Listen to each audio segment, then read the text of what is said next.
Hey, podcast listeners, Bria Wong with you once again with Nonprofit Lowdown. Today, I am speaking with one of my favorite people on the planet, Jen Mayer. She is the founder of Becoming Better Together, and she is going to talk today about how to unfuck yourself as a white person. Jen, welcome to the show. Thank you for having me, Ria. It's wonderful to be with you here. I am so excited. You're a second time podcast guest, which is really exciting, but you've got some interesting things brewing. So before we jump into all the things, which I know we want to jump into, tell us a little bit about yourself and what you're doing with your company and what is this thing that you've got going on? What is this new product? Yeah.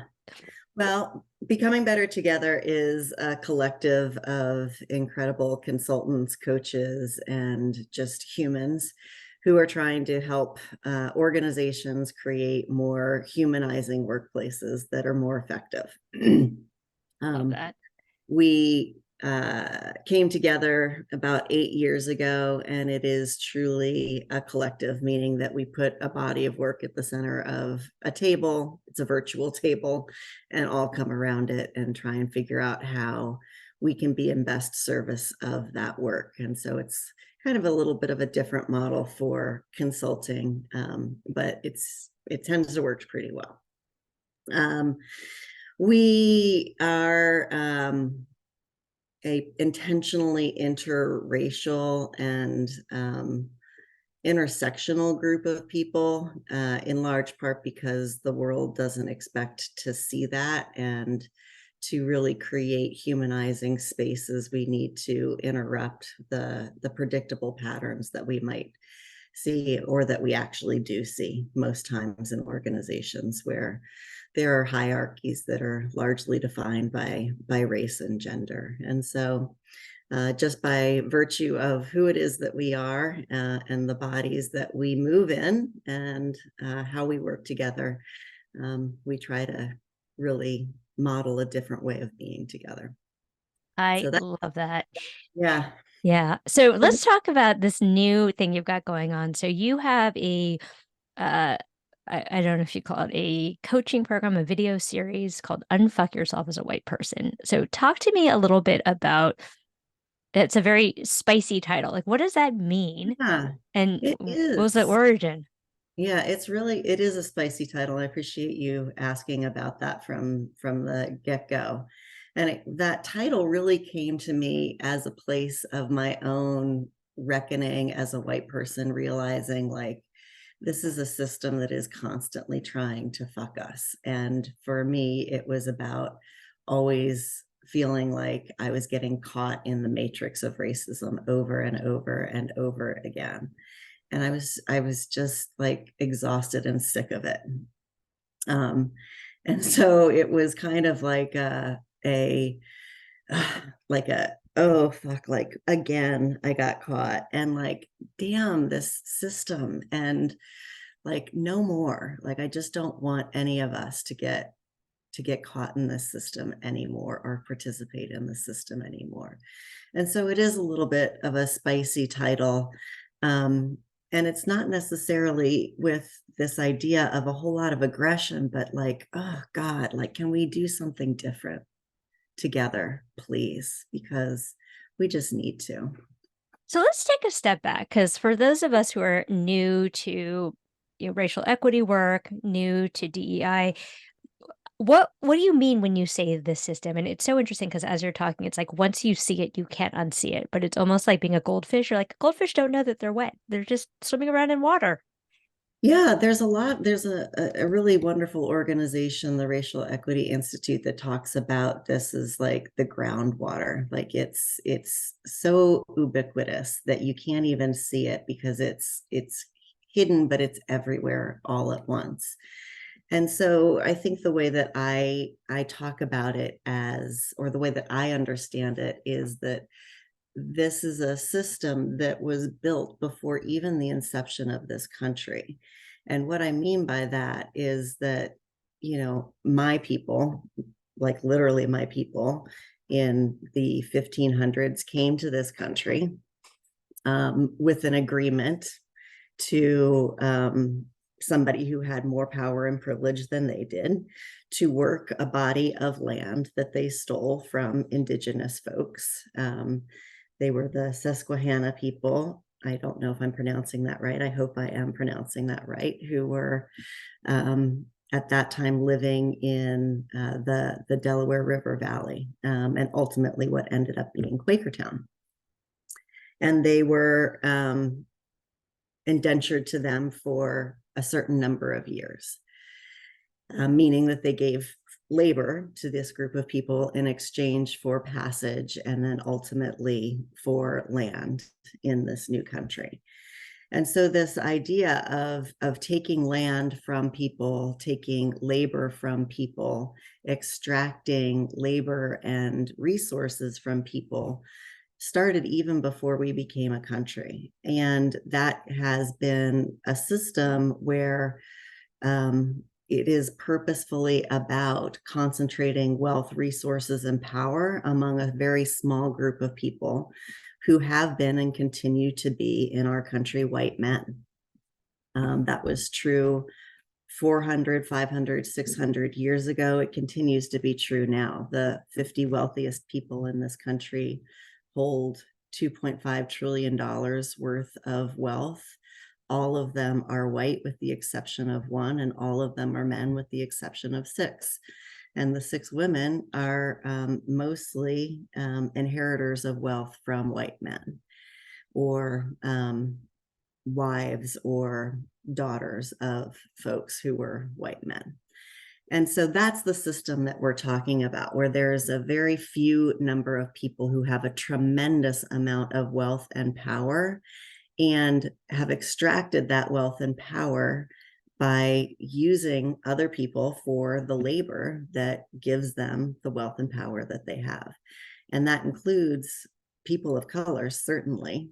And it also includes white people. And so when I see the system in that way, it's a system that all of us, the very large majority of us in this country and the world, are stuck in.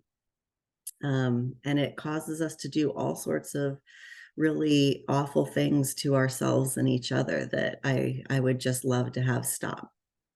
So, in the last couple of years, particularly, I think after George Floyd's murder, there's been a lot of a lot of noise about, being woke and, Black Lives Matter and all the rest of it. And I think, I don't know, I mean, I tend to be a little cynical about these things, which like, yeah, great. It sounds great, but like what kind of change are we seeing? So why is it important for you as a white woman to really be at the forefront of this kind of work? Well, I think first and foremost, I am white, and the the truth of the matter is that white people listen to white people, and so um, the research shows that, my experience shows that, and so if I'm not doing it, then who else is? Like it's feels like it's my job, my responsibility to do that, and I think that that comes in large part from just like from the very earliest age that I can remember, feeling and experiencing like playground politics and different things that were about othering or belonging and in groups and out groups, and just a deep sense of um, how harmful that was to people, how harmful that was to me, and never wanting to participate in that, and at a younger age not knowing what to do about it. And certainly as I've grown up and become an adult in the world, I've developed more language and understanding for it, and certainly a lot more tools for how to talk about it and interrupt it, so that instead of wrestling for power against each other in ways that are dehumanizing and demoralizing, we can find things that we actually care about and try to work together towards those things instead of working against each other. So, a question for me, and really this is just for my own personal edification, but as you know, I am in fundraising. I teach people about fundraising, particularly with folks of color, fundraisers of color. what comes up again and again is exactly your point. The historic inequities and exploitation and enslavement of peoples, and the current reality of needing to move resources in order to make these missions happen. So, like, how do we thread the needle, right? Because what we're talking about is really sort of small in the face of like deep historical inequities, and yet like we're in fundraising. We Yeah. do need to move capital, and there are those who say like, well, capitalism is the problem, is the root of all of this, which like isn't wrong. And also like I can't solve for capitalism. Yeah. Yeah, I mean, you're absolutely right. Capitalism and racism in our country are inextricable from each other. We literally capitalized human beings in this country. We mortgaged human beings, and so that history is the history upon which we have inherited and the legacy that we are living with. Um, you and I and any of us who are currently living didn't create that history, but it is something that we've inherited. And so I think we have to acknowledge that that is true. And, the feelings that often come up for folks around guilt and shame and anger that are certainly real, but often are places where people get stuck and either don't persist in the work, or people don't know what to do with it, or they decide to try and fight each other.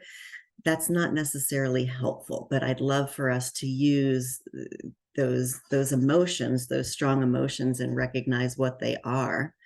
Right, we are really upset about generations, hundreds of centuries of injustice in this country that continues to perpetuate systems that we have, and recognize that we are living in a time of needing to live in many different places. We don't live in just one place, right? And so recognizing the historical context, while at the same time, like, we're being in the system and disrupting the system at the same time. The reality is, and I will probably spend the rest of my life trying to figure out how to be in the system and interrupt the system at the same time. I also work in philanthropy, right? Like, a lot of our clients are foundation clients, and some of them don't even see the system that they have created around them. And so that is sometimes frustrating work, sometimes heartbreaking work, and trying to get resources directly to people who need the resources is ultimately the end game for me. Like, if I had a magic wand, I would just be like, give the people the money, like, Right. from all of the hoops, just give people the money. Right. Yeah, and I feel that same tension too, because like, at the end of the day, like, yes, I if I could open up the vaults and hand out the money, I would. I can't, and so we understand that we have to live in a system at the same time that we're sort of incrementally doing things to disrupt the system. Um, Yeah. let's talk about not seeing the system, right? Sure. So you and I know that those that are closest to the power are least likely to admit that there is a system, right? I think I shared with you, I got something sent to me about like, well, why can't we all just get along and why can't we be colorblind? So I'm like, okay. So um talk Those are the to people you just send directly to me. That's yeah, fine. I actually did. I was like, you should go directly to Jen. But how do you start the conversation with white folks who it's almost like you have to admit that there's a problem first, right? It's like AA, like it's their problem. So if you Yeah. think that there's no problem, why would you seek out any education? Because you think you're good. Yeah. I mean, it's funny that you talk about it like AA. I had at one point this idea of doing like a, a recovery from racism program. And maybe this is a little bit like that, where there was like 12 steps. And certainly the first step was like admitting that there's a problem. The person that you're talking about, and maybe if we could more generalize it, where it's like, why can't we all get along? I would say the spark that I see there is, at least there's still some curiosity that this Mm, isn't a person who is still is so blind that they are disengaged. Like, the point mm, of disengagement and that apathy is more dangerous in my mind than the place of wanting to challenge. mm, Um, and so when the challenge comes, I think that there's hopefully an invitation to a conversation. And, you talked about me being a boomerang, a boomerang second time podcaster. I think the first time we talked about the conversation being the relationship and the relationship being the unit of change. mm, And it's inviting people into a conversation and really trying to understand what is their perspective, and just continue to be in that conversation with curiosity. I want everybody to get along too, right? Like, we mm, have your desire there. And why can't that actually be true right now? What is the reality of the world, the historical context in which we live, the power dynamics, um, the out. When I say power, it's like, who holds power, who has resources, where are those resources concentrated, and just starting to talk about in ways that maybe are less threatening personally, but more understanding of an inheritance of a problem versus it personalizing, like, I'm a bad person.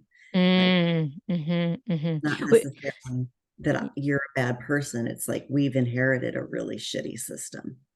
and that resonates so much because I've been following, as we all have, the political climate, and it feels like this backlash against anti-wokeness Mhm. is exactly to your point, that this misunderstanding of what it is we're all working towards, and instead internalize, like, oh, well, you're saying I'm a bad person because I'm white. It's like, that's not what we're saying. Yeah. But what we are saying is, like, there does need to be a conversation about this inherited system.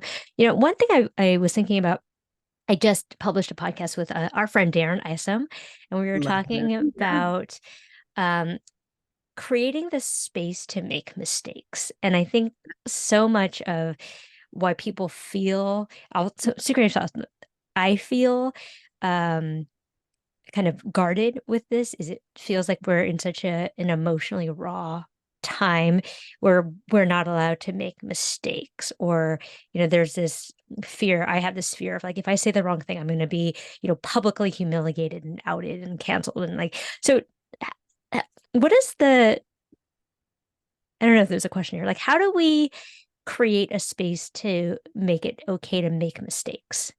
Yeah.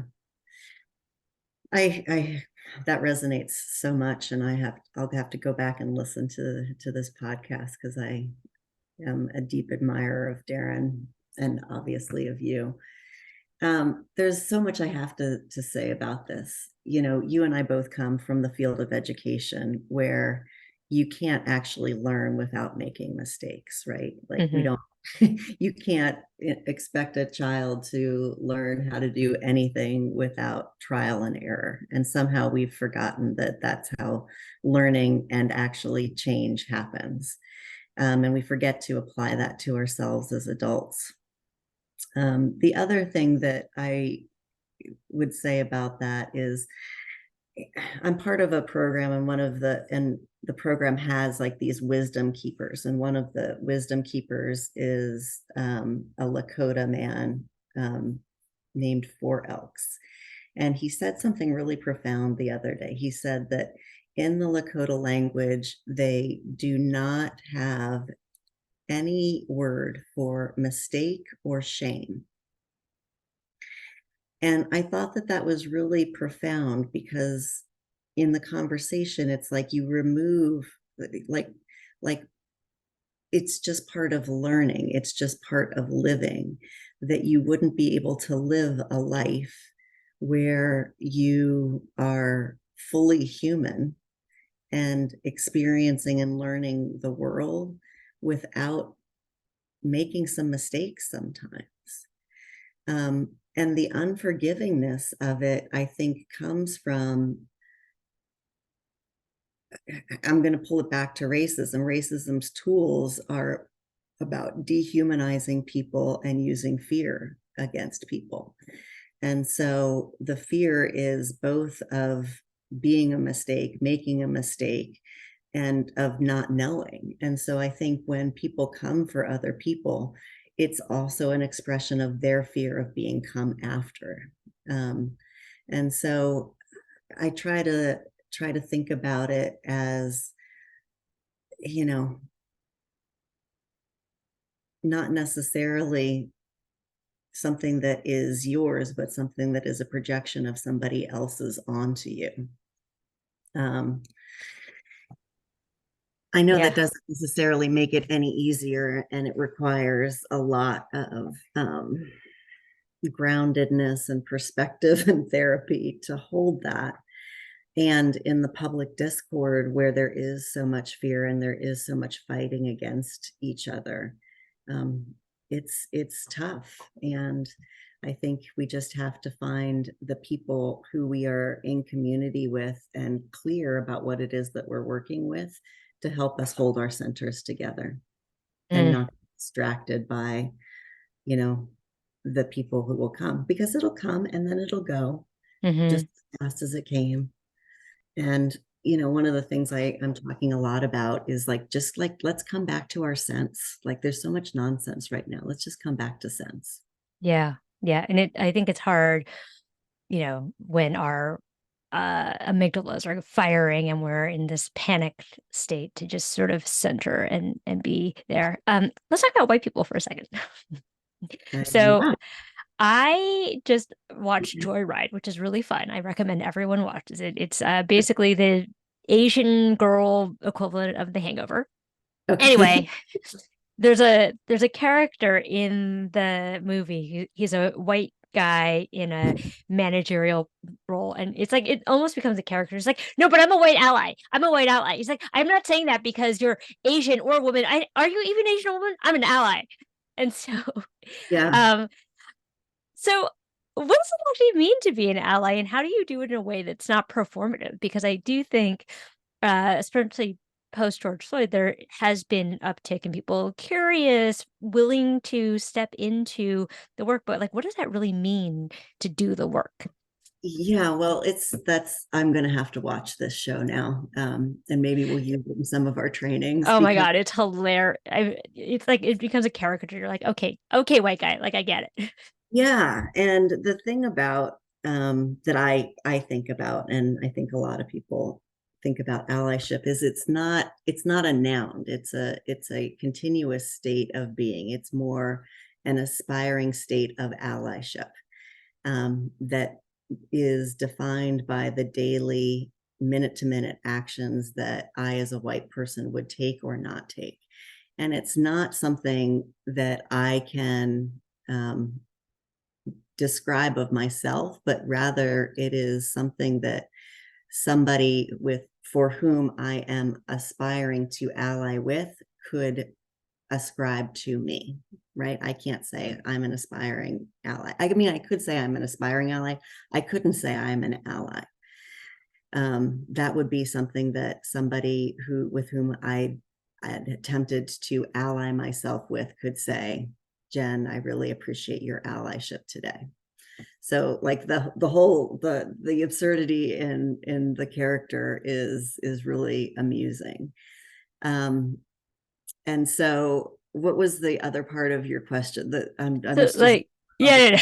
Like, the what does it character. actually mean to be an Yeah, ally? Yeah, like yeah. It what means what's the stuff there?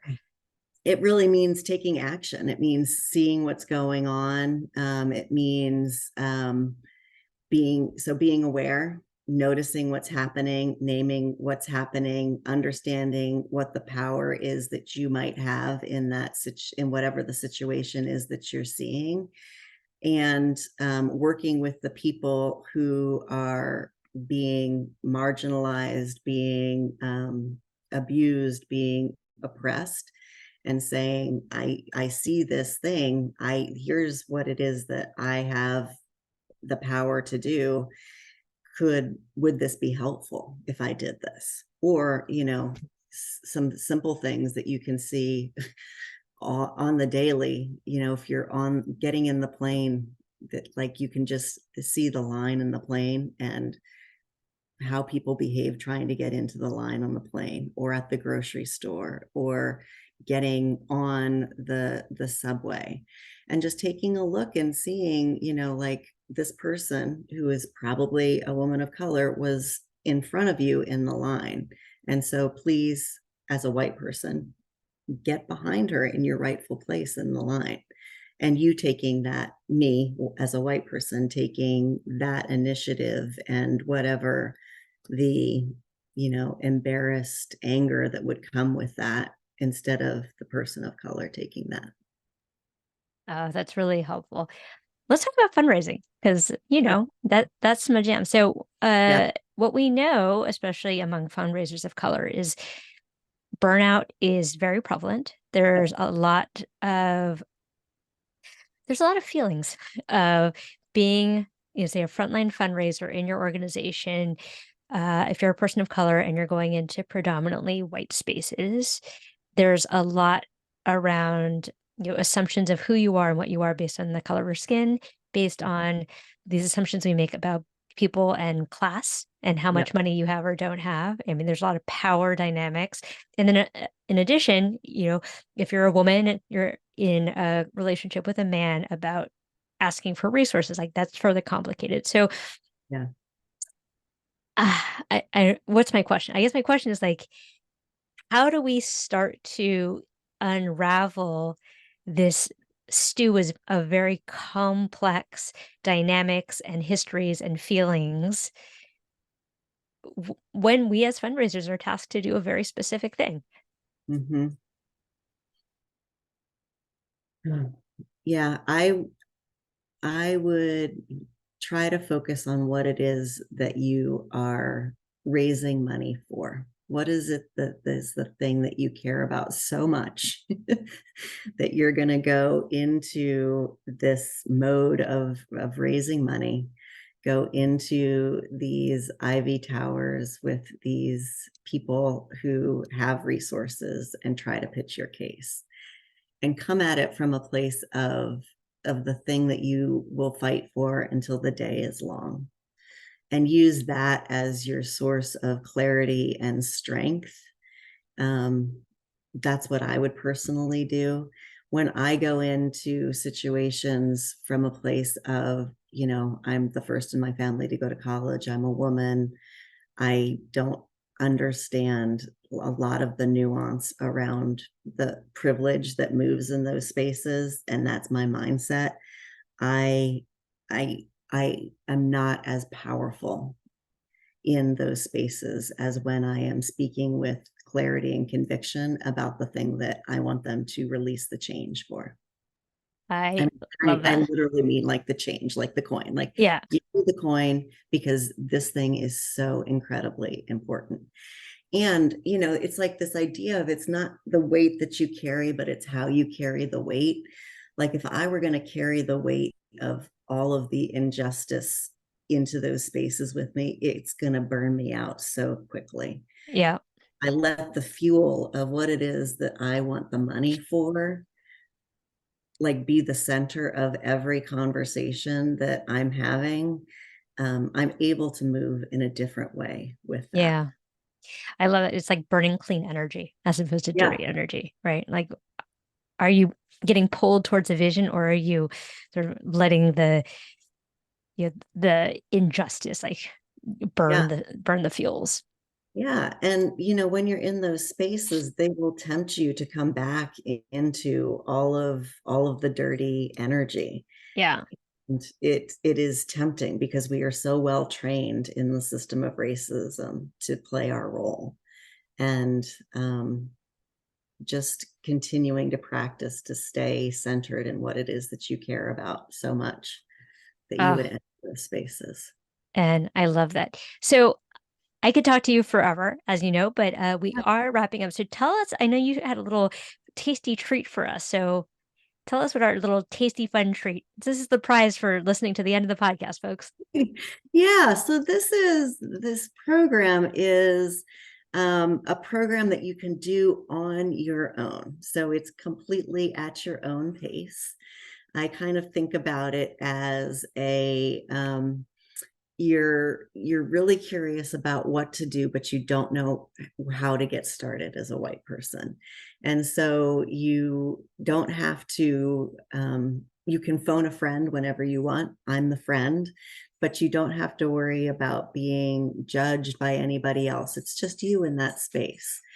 And it's a 6-part program that kind of takes you through a sequence about learning some of this history that we've inherited, learning about what the language that's being used actually means so that we don't feel unskilled when language is being used and often used against us, starting to understand the power that we have by virtue of our social identities and how to use those positions of power to fight for things that we care about and put language around that. And then trying to figure out how it is that we can demonstrate leadership powerfully and fight for things that we care about. So that's really what the program is about.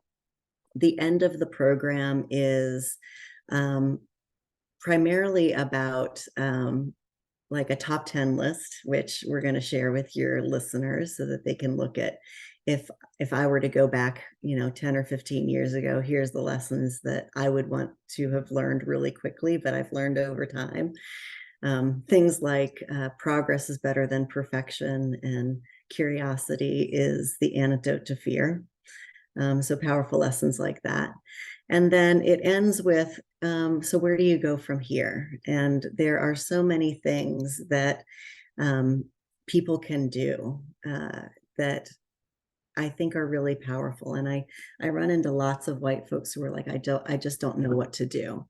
And this program is a good place to start. And it's exciting for me to end at the end of the program and say, there's like a million things that you could do.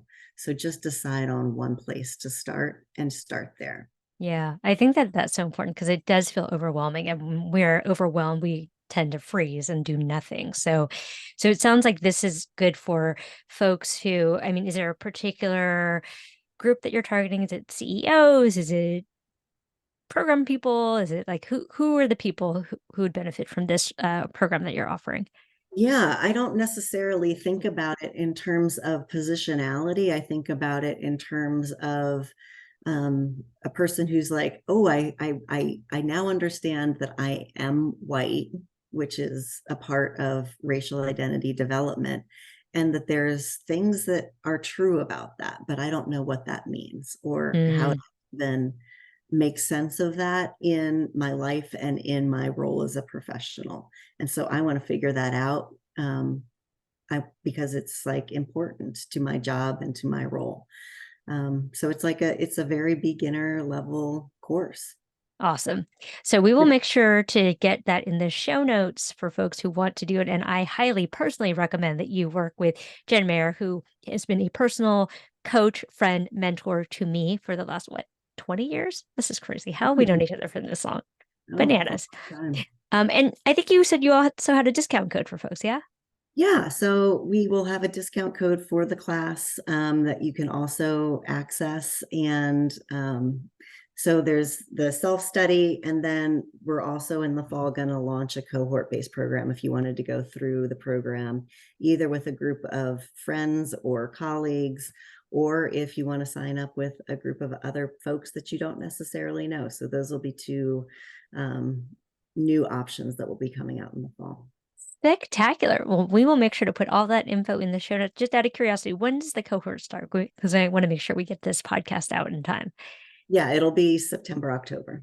Okay, cool. I will make sure that we get that out in time. Folks, learn from Jen, especially if you feel like you don't know where to get started here. Jen, my friend, always a pleasure.